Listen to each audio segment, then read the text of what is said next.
Forgive God 90, where we're not afraid of the tough biblical questions, because we will dig through the language, the culture, and the history to find the truth revealed in the words of our Creator. Well, good morning, everyone. Thank you for sharing part of your day with us. My name is Jerry Mitchell, your host for Give God 90. Sitting here supervising, or attempting to supervise, is Myra. Hi, everyone. And we appreciate each and every one of you today. Yes, we do. Here we are in the middle of Sukkot, the Feast of Tabernacles, Feast of Booths, depending on how you want to say that. And that's what we're going to look at today. A lot of, over the years I've done this before Sukkot.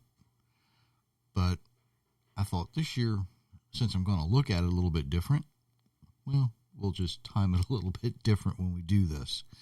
If you're new here, we certainly appreciate all the new folks. We have people all over the world listening on many different platforms or sources where they can get it, everywhere from Spotify and iHeartRadio, YouTube, Spreaker, Apple, Google, you name it, you can find us where we are.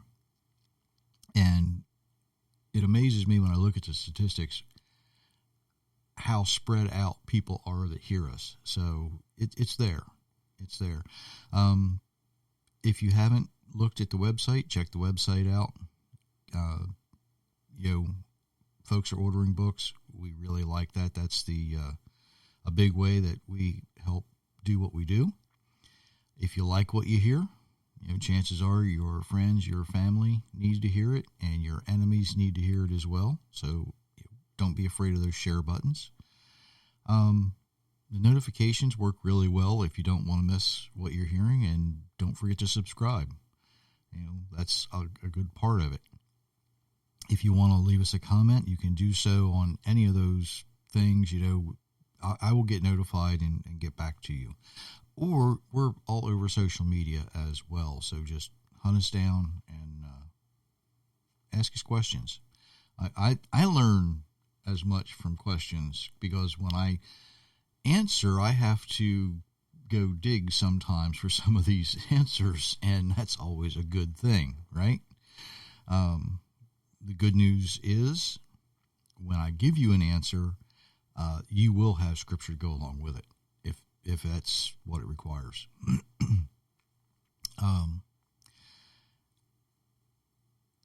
The feasts are located initially and sort of outlined in Leviticus 23. There's always going to be other places that kind of include those things throughout Scripture. Sometimes we miss it because we don't know what we're looking for. And sometimes, unless you're extremely familiar with the language of those things, you're not going to get the complete lesson. So here today, we're going to look at this, not so much the way a lot of people want to see these feasts, but especially Sukkot. But I want to look at it for what it represents. What lessons can we glean from it, right? Now, Sukkot begins just a few days after Yom Kippur. Why? When we think of these things, shouldn't a celebration be kind of all lumped together? Shouldn't it all happen in next day? Let's face it, we're in a hurry, right? We have things to do. We've got all these things going on. But what did the Creator have in mind when he says, you got to wait. It's not time yet. You see, it's a great reminder that things happen in his time, not our time. And Myra's going to read the Leviticus portion. It has to do with Sukkot. So go ahead and read that while I think of something else to say. Again, the Lord said to Moses, "Tell the people of Israel, on the 15th day of the 7th month is the Feast of Shelters. This feast is to the Lord will continue for 7 days. There will be a holy meeting on the first day. Do not do any work. You will bring an offering made by fire to the Lord each day for 7 days. On the 8th day you will have another holy meeting, and you will bring an offering made by the fire to the Lord. This will be a holy meeting. Do not do any work. These are the Lord's special feasts. There will be holy meetings on the feast days. You will bring offerings made by fire to the Lord.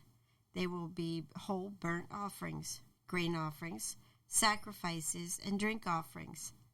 You must bring these gifts at the right times. You must bring these offerings in addition to those for the Lord's Sabbath days. You must offer them in addition to offerings that you give as payment for special promises. They are also in addition to the special offerings you want to give to the Lord. So on the 15th day of the 7th month, celebrate the Lord's festival for 7 days. By then you will have gathered in the crops of the land. You must rest on the first day and the 7th day. On the first day you will take good fruit from the fruit trees. You will take branches from palm, poplar, and other leafy trees. You will celebrate before the Lord your God for 7 days. Celebrate this festival to the Lord for 7 days each year. This law will continue from now on. You will celebrate it in the 7th month. Live in shelters for 7 days. All the people born in Israel must live in shelters. This is so that all your descendants will know I made Israel live in shelters. It was during the time I brought them out of Egypt. I am the Lord your God. Leviticus 23, 33 through 43. Okay. So we wait for 5 days, right? 5 days after the sins of the people, the entire group are covered until we begin to celebrate. Now, this could be, and I've got to say I'm speculating here just a little bit. The Creator knows He created humans with anticipation and with anxiety. You know, it's just, He knew, right? He knew what He was doing. He knew that we would be looking forward to celebrating. Now, if this began right away, like the day after Yom Kippur, it would most likely interfere with the solemnity of Yom Kippur, because it is a very solemn day. He knew that we would need time to process what we had just experienced. He knew we'd be looking forward to celebrating. He also knew that we'd need time to prepare. He knew that we would be so involved with the preparations for Sukkot, the Feast of Tabernacles, that we would probably overlook how important the atonement of sins actually are.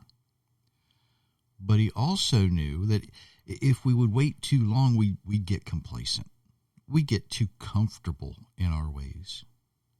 So in his great wisdom, he said, 5 days is sufficient. You can wait 5 days.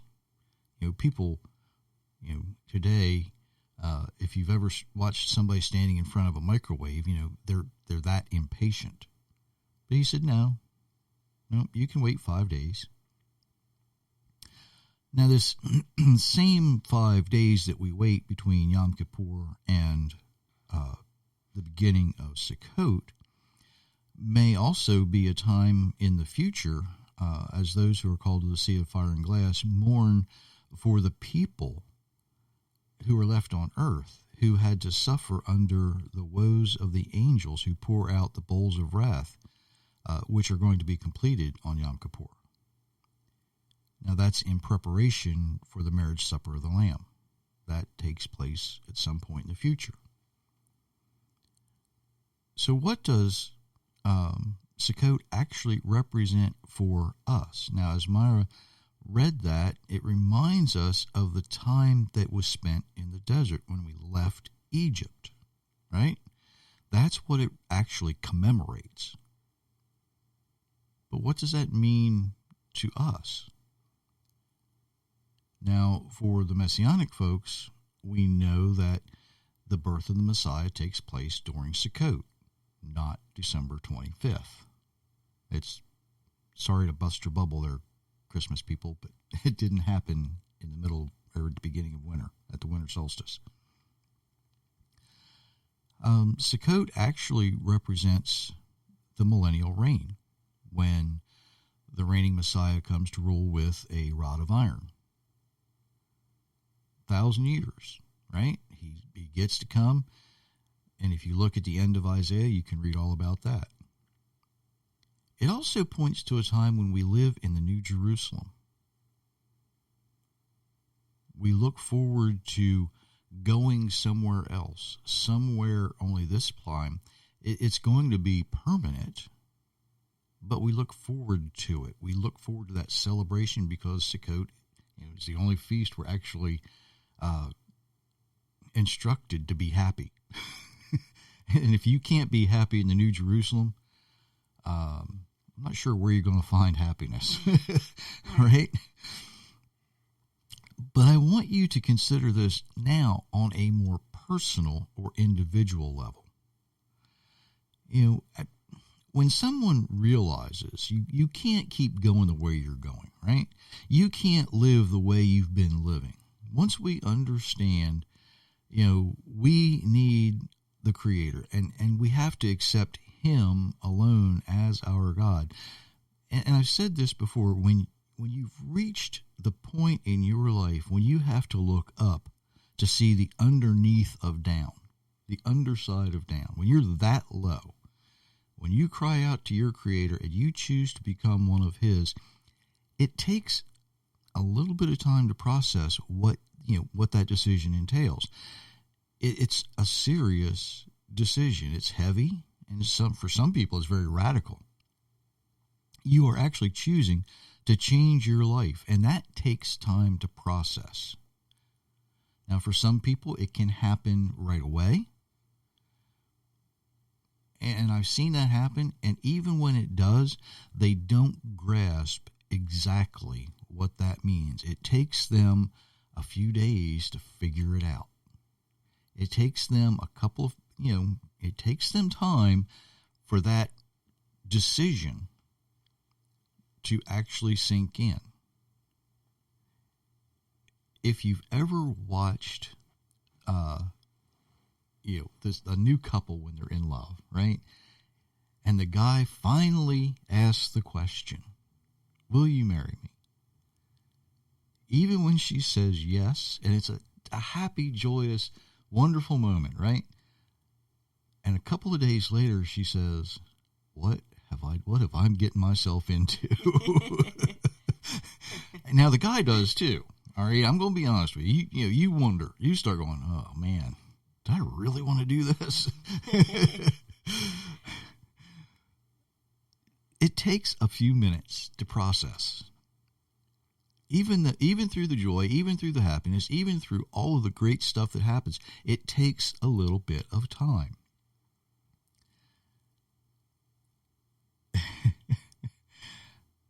But, it's only a representation of what I'm talking about there. This representation of Sukkot, making that decision, changing your life, being the things you want to be, becoming the person you're designed to become. It takes a minute to let that sink in, let you think about that. And as you begin this journey, there's choices that you have to make. And I'm not being light here when I say that you have choices. Are you going to continue to associate with some of the people you've been keeping company with? Those same people that may cause you to sin in the first place. You may wonder, and I know a lot of people get some anxiety about this. Will I be accepted by the new people I'm going to meet? You might be a little apprehensive about searching or reaching out to people who might be able to help you. And, you really need to be careful not to get caught up in something that feels safe, but actually isn't. Okay? And it really is what that journey to the mountain represents. When they left Egypt and they're on the road, they were continually complaining. We're hungry. We're thirsty. You brought us out here to die. Moses, what have you done to us? We want to go back. It was tough in Egypt, but we were comfortable there. And that's really what this temporary dwelling place is. It's a time when you should be learning to trust the Creator to guide you and to protect you completely. You might be afraid of where you were, but it might seem more safe than where you are. Have you ever noticed that? Well, I really didn't like where we were, but man, coming up here, I don't know about this. I just have, think about that. Have you ever started a new job, left one job to go to another? You might have been, a big fish in a little pond where you were, and now all of a sudden you're starting all over. And, it's up to you to prove yourself. Well, the good thing about Sukkot is you don't have to prove yourself. All you have to do is be faithful. Sukkot represents all of that and much more. It's actually meant to be slightly uncomfortable, leaving something familiar for something unknown, not sleeping in your own comfortable bed, right? Maybe not eating in your kitchen, in your dining room, wherever you're used to eating. Maybe, for a lot of people, especially today, they'll spend a week at a campsite. And I'm going to say this, but thank goodness a lot of folks are getting together to do this, because without those other folks around who are all having these same feelings together, you might be very tempted to just pack it up and go back home, right? Especially if it's stormy, especially if what did I hear in the middle of the night? Were the coyotes howling? Was something scratching at the tent? Trust me, I know what it's like to have a porcupine fall on top of your tent. All right, fall out of a pine tree. It's a racket, and it will shake you up. I also know what it's like to have a skunk scratching on your bedroll. Okay, been there, done that one. I spent a lot of time in the woods. For some people, it's very uncomfortable. Well, and here's something else you need to think about. When the mixed multitude left Egypt, the entire Egyptian army decided they were going to go get them. Well, Pharaoh said, go get them, right? They chased them. They chased after them. They were going to drag them back. Think about that. Are there people from your past who want to hunt you down and drag you back to that place that you just escaped from? Are there people that, why do you want to do that? You don't have to do all those things. Come back here where it's comfortable. Even if you're in a Christian church and you look at these feasts and you say, there's merit to these. We should be doing this. And there are people in your church who might be saying, we don't have to do that stuff anymore. It's all been done away with. Think about that.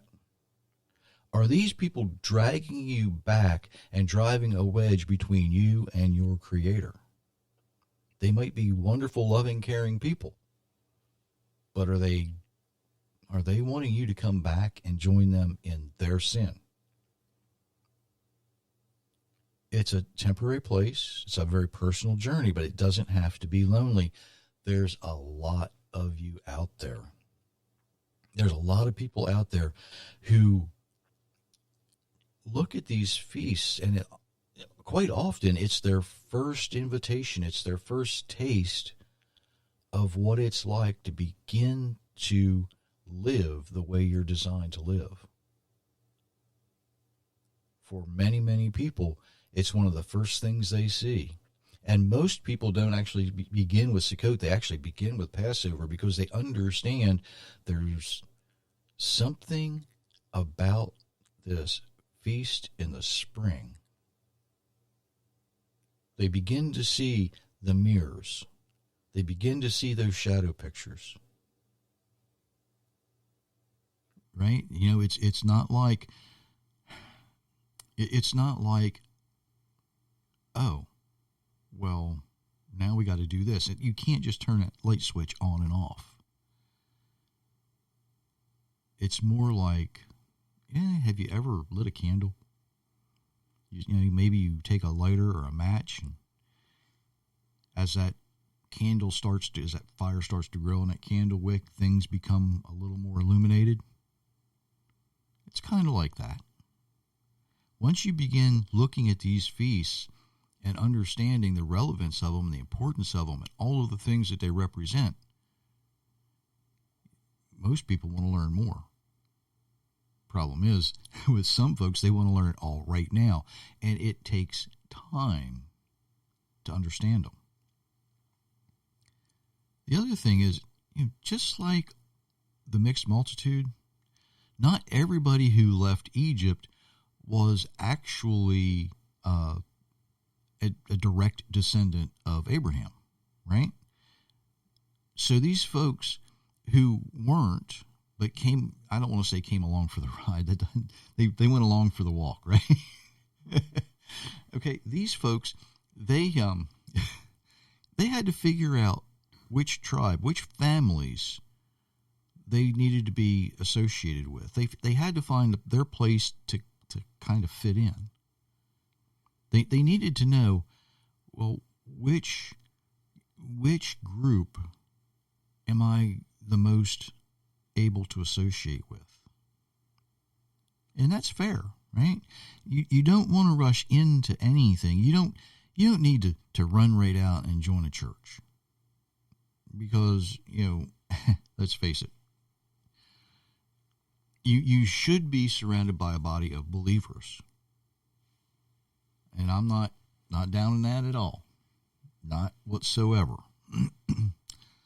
But you have to figure out, are you associating with real believers who want to build the kingdom of heaven the best they can on earth, and which you really can't.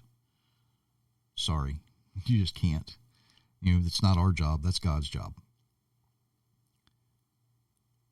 But at the same time, and I'm going to take a lot of heat for this. I know I'm going to take a lot of heat for this. I'm going to suggest you try something. If you're new to this belief system, or maybe you're starting to look around and go, yeah, there's merit to these feasts. What do I need to do? Don't just run from one bad place to another bad place. You need some experience. You need to, let me put it a different way. You should try something. Don't just jump in before you test the waters, and then you find out, no, this isn't where I want to be. A lot of churches out there they've got a well-deserved reputation, and I'm going to be blunt, they're looking for fresh meat, right? Maybe it's an older church, and you're not quite that advanced in years, and they need somebody to work. Of course they're going to accept you because, oh, come on in, yeah. By the way, can you help us do this? Can you help us do that? It happens. worst of all, some of them are looking for fresh money. That sounds bad, but it's the truth. What can you do for us? It's just the opposite of the way they should be presenting themselves. What can we do for you? How big's your bank account? That's what they're looking for. So start small. All right? Start small. Look for the Bible studies. 8, 10, 12 people. Right?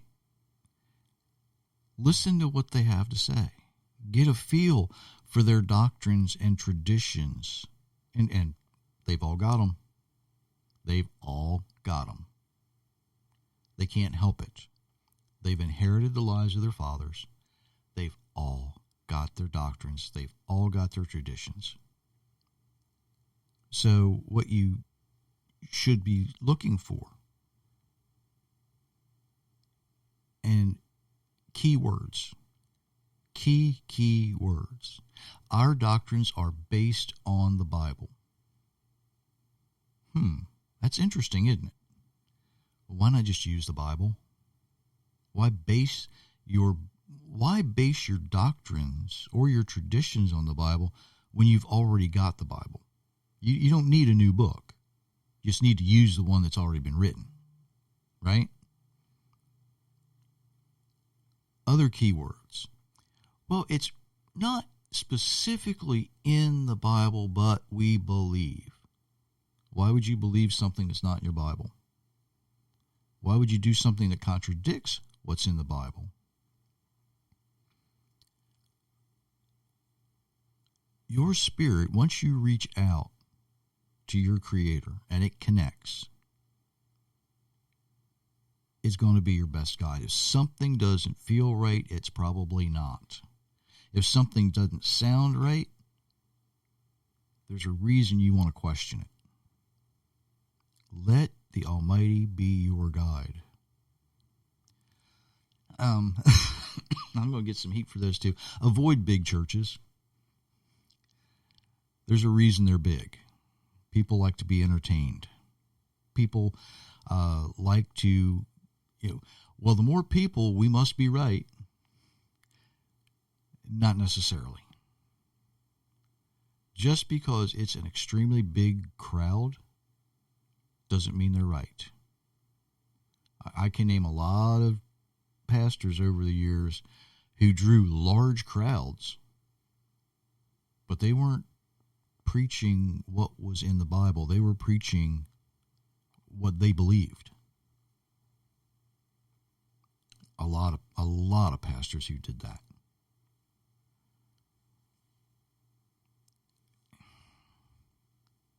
I'm not going to go where I was going to go with that.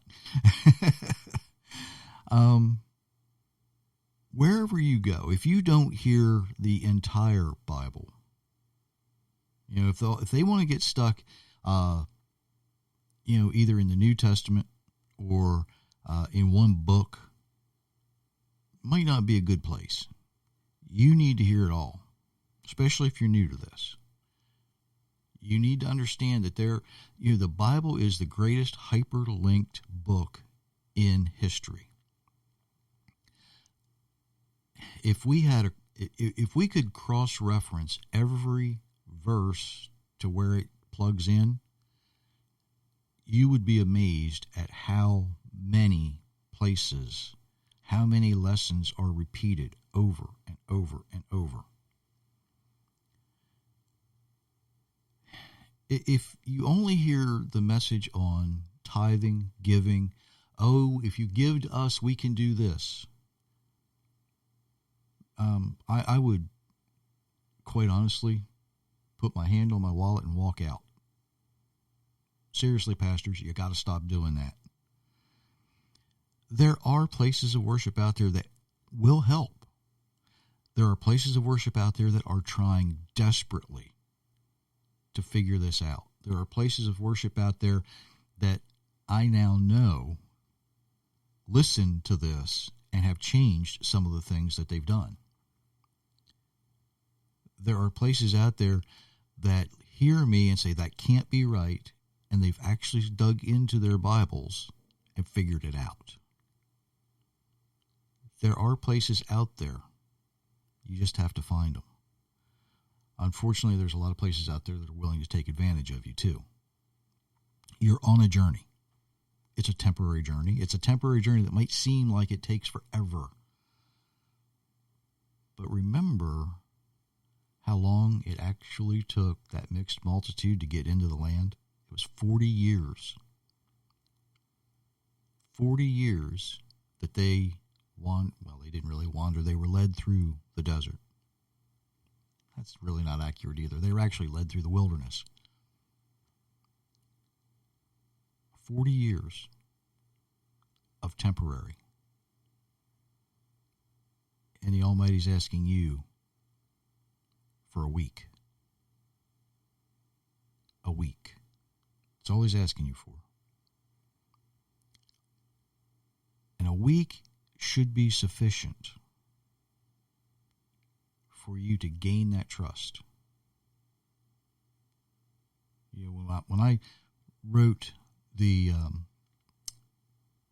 Give God 90 challenge, instructions, whatever you want to view it as, whether it's a challenge of yourself, you're not challenging the Almighty, you can't do that, but you can certainly challenge yourself to live the way you're designed to live. When I was writing that out, I did it over 90 days because 90 days is what it takes to begin a new lifestyle. You can't do it in a few minutes. You can't do it with a pill. You can't do it with anything other than making the choice and changing yourself. Something small that you can start with, that you can do every day, doesn't add any time to what you're doing. Well, it eventually will, but eventually it's going to replace the time you spent doing other things that probably got you where you were when you cried out to start with, right? But those little things that you can do to change your lifestyle, to improve your life and the lives of the people around you, and it will actually reflect the way your Creator designed you to live. That's what Sukkot is. It took the it took the mixed multitude 40 years of wandering to do it, right? It's going to take you time too. Maybe not 40 years, although once you grab hold of this and you actually start digging, you never really stop. But at the same time, you can keep going. And you can start it today if you whether you use Give God 90 or another action. It's really, really, really hard to do it on your own. You need something to anchor you, something to keep you pointed in the right direction. Don't think that Sukkot is this week-long camping trip. Don't reduce it to that. It's far more than that. It represents a lot of different things. Don't diminish it. And at the same time, don't confuse it with a lot of things. I'm not going to get into that because I'm running over time. Anyway, did you have anything you wanted to add to all that? Thanks for joining us today. We'll see you on Thursday. We will. And until then, many, many blessings, everyone.